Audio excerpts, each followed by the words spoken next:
Alright, well, what we got here today is a 2012 Ford Fusion. Okay, and it's got the V6 in it. And it's got that funny water pump that goes on the driver's side. This is it right here. I've got the bolts out. It's got 3 bolts in it. I did replace the thermostat, but I left it loose just in case I got trouble and I need more space. I can take it back off, but I doubt it. This is the new water pump right here.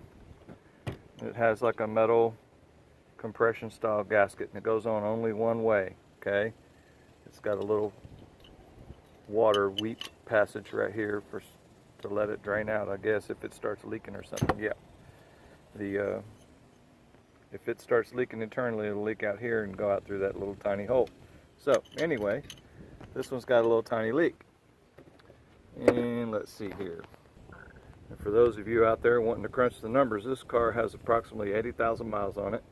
This is the original thermostat, and as you can see, it's got a little bit of a deformation in that rubber gasket the manufacturer always puts on these things. So it's probably a good idea to replace this. I do it whenever I do a water pump because it's a suggested replacement. The thermostat that I got with it, this is it here. It did not come with the correct gasket. It says it's made in Israel. It's fine with me. The water pump says it's made in Germany. So we'll take it from there. We'll get this sucker out. See what this thing looks like. People always send a message and they say, well, you didn't show it coming out. You didn't show the new one coming in, so here you go. And if you guys are wondering about these water pumps, why they have plastic impellers on them, it's because if that impeller goes bad, and if it locks up or gets something in it, it breaks. But if it's a metal impeller and it has a case of trouble, well, it goes into the engine block. And the way these engine blocks are designed, this particular design here, the part of the water pump impeller is built into it. So if it hits that and messes it up, it's not going to work properly. So that's kind of one of the reasons why they've got the plastic style pumps, impellers. This particular guy here, let's see here. It's got a little bit of a debris, you can say, coming out of the hole there. That's the hole. It's got a little bit of debris in it. I know it's hard to tell, but you can tell that there's some streaking going there. See a little tiny little streak? That's where that antifreeze has been leaking out. So that's the telltale sign. Alright, let's get this other one in there.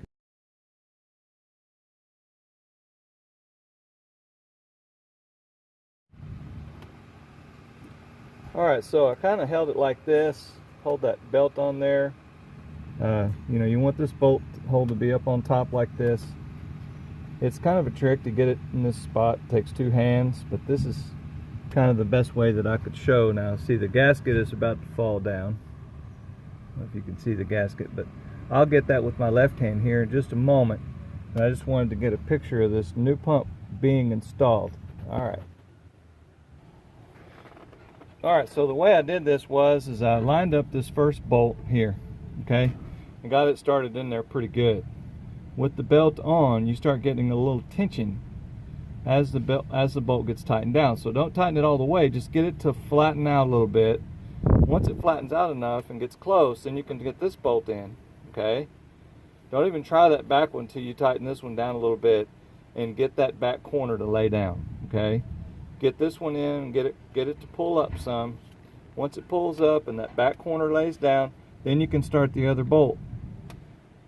These bolts are going to have tension on them because it holds the tension on the belt. The belt has a pretty fair amount of tension on it right now, and it's something that you need to be careful about. If you cross thread that bolt back there, well, instead of changing a water pump today, you'll be working all day long messing around, drilling and tapping and helicoiling and everything else. So let's not do that. Take your time.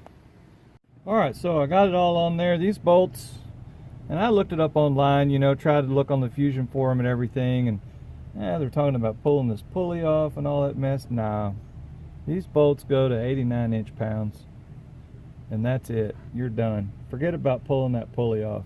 It's not necessary. If you need to leave the thermostat housing off for a little more space, fine. I didn't need to take it off, even though I left it loose just in case. But anyway, y'all take it easy. Have a good day.